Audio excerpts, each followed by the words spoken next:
कहते हैं कि जंगें सिर्फ बंदूकों से नहीं जीती जाती। बाज़ औक़ात खामोश फैसले, सब्र, हिकमत और सही वक्त पर ली गई चालाक चाल दुश्मन के बड़े से बड़े मंसूबे को खाक में मिला देती हैं। आज हम बात करेंगे गजा की, हमास की और उस तारीखी सियासी हिकमत अमली की जो उन्होंने अमेरिका और इजराइल के दबाव के बावजूद अपनाई और दुनिया को हैरान कर दिया। यह वो कहानी है जो न सिर्फ फिलिस्तीनियों के लिए बल्कि दुनिया भर के मजलूमों के लिए एक नई उम्मीद बनकर उभरी है।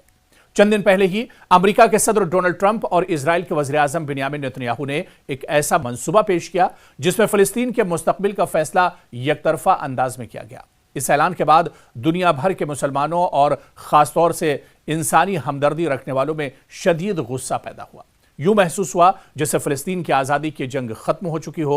नेतन्याहू ने बाकायदा जश्न मनाया, ट्रंप ने धमकियां दी और खासतौर पर हमास को डराया धमकाया गया। लेकिन असल कहानी तब शुरू हुई जब सब कुछ मायूस कुन लग रहा था। तब कतर, तुर्की और मिस्र ने खामोशी से काम शुरू किया। कतर में खुफिया मुज़ाकरात हुए। दूसरी तरफ हमास के रहनुमा भी मज़ाहमती ग्रुपों के साथ बैठे और एक नई राह निकालने के लिए। सवाल था कि हम इस सियासी मुहासरे से कैसे निकलें? क्या हम सिर्फ बंदूक से जवाब दें या कुछ नया करें?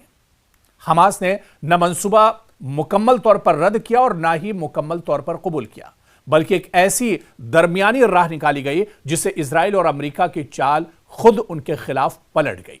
खासतौर पर इजरायली कैदियों की रिहाई का फैसला एक गेम चेंजर साबित हुआ। दुनिया को दिखाया गया कि हम दहशतगर्द नहीं, हम अमन चाहते हैं। मसला हम नहीं, मसला इजराइल है।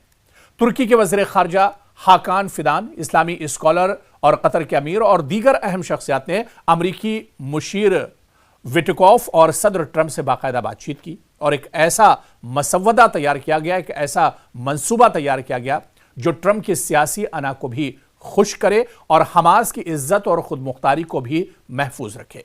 ट्रंप ने कैदियों की रिहाई को अपनी कामयाबी करार दिया और हमास की तजवीज कबूल कर ली। दुनिया हैरान रह गई। जिन्हें दहशतगर्द कहा जा रहा था वो अब अमन के सफीर बनकर सामने आ रहे थे। ट्रंप ने अपने सोशल मीडिया पर ऐलान किया कि हमास अमन चाहती है, कैदी रिहा होंगे, इजराइल बमबारी बंद करे। यह बात इजरायली सियासत में एक तरह से जलजला साबित हुई। नेतन्याहू परेशान और मायूस हुए।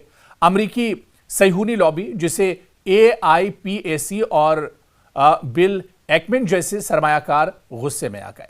ट्रंप ने तो यहां तक कहा कि तुम हमेशा मायूस कुन क्यों रहते हो। नेतन्याहू, यह एक बड़ी कामयाबी है। यह कोई मुकम्मल जीत या मुकम्मल हार नहीं बल्कि मज़ाहमत का एक नया मोड़ है।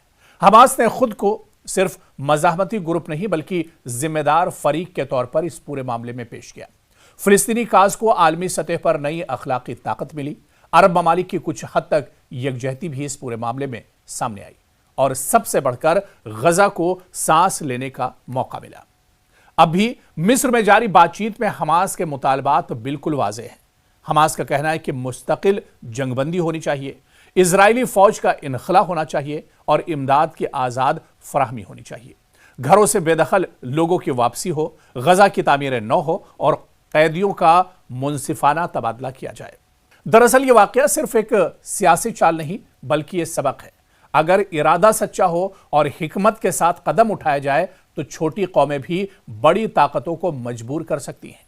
जिस तरह से इजराइल और फिलिस्तीन नहीं बल्कि सिर्फ गजा में हमास एक तरह से इजराइल के सामने था, जहां पर एक तरफ सुपर पावर और उस सुपर पावर के साथ भी अमेरिका जैसी बड़ी ताकत या यूरोप की कई बड़ी ताकतें उसके साथ खड़ी थी और उनके सामने हमास का एक बहुत छोटा सा ग्रुप था। लेकिन जिस तरह से आप देखिए कि हिकमत के साथ यह कदम उठाया गया तो ये एक बड़ी ताकत बनकर उभरे। फिलिस्तीन आज सिर्फ एक खिता नहीं, आज़ादी की अलामत बन चुका है। वो बच्चे जो मलबे में हंसते हैं वो हमें याद दिलाते हैं कि चिराग बुझता नहीं जब तक उम्मीद जिंदा हो और जो दिल से न हारे वो कभी शिकस्त नहीं खाता। तो तारीख के सफहात पर यह वाकया एक बार फिर यह सदाकत सब्त करता है कि कमजोर समझे जाने वाले भी जब अक्ल, हौसले और तदबीर से उठते हैं तो दुनिया की बड़ी ताकतें उनके आगे रास्ता बदल लेती हैं। गजा ने यह पैगाम दिया कि शिकस्त सिर्फ वही मानता है जो अपने दिल से हार जाए और जो यकीन से लड़े वो कभी हार नहीं मानता और तारीख में एक तरह से जिंदा रहता है। और ऐसा ही कुछ गजा के अंदर भी देखने को मिला है और ऐसा ही कुछ एक तरह से गजा की इस लड़ाई में भी हुआ है, जहां पर आप देखिए कि डोनाल्ड ट्रंप का यह मुआहिदा पूरे 2 साल 7 अक्टूबर 2023 को ये पूरी जंग छिड़ी थी और उसके बाद अक्टूबर के महीने में साल 2025 अक्टूबर के महीने में यानी ठीक 2 साल के बाद ये जंग एक तरह से रुकी। लेकिन इस जंग के पीछे जो बड़ी जीत हुई है दरअसल वो हमास की हुई है, वो फिलिस्तीनियों की हुई है, वो उन मासूमों की हुई है जिनका कत्ल किया गया और जिनका खून बेदरीग तरीके से गजा में बहाया गया। हालांकि गजा को पूरे तौर से इजराइल ने तबाह जरूर कर दिया, लेकिन फिर भी यहां पर इजराइल के बड़े पैमाने पर हार हुई है। जिस हमास को हराने के लिए, जिस हमास को खत्म करने के लिए, नेस्तनाबूद करने के लिए इजराइल ने यह पूरी मुहिम शुरू की थी, इजराइल ने पूरी जंग लड़ी थी, इजराइल ने लाखों लोगों का खून बहाया था, वो हमास आज भी जिंदा है। और उस हमास के जो मुजाहिदीन हैं, जो लड़ाके हैं, जो विंग्स हैं, वो आज भी जमीन पर एक तरह से अपने काम को और मंसूबे को अंजाम दे रहे हैं।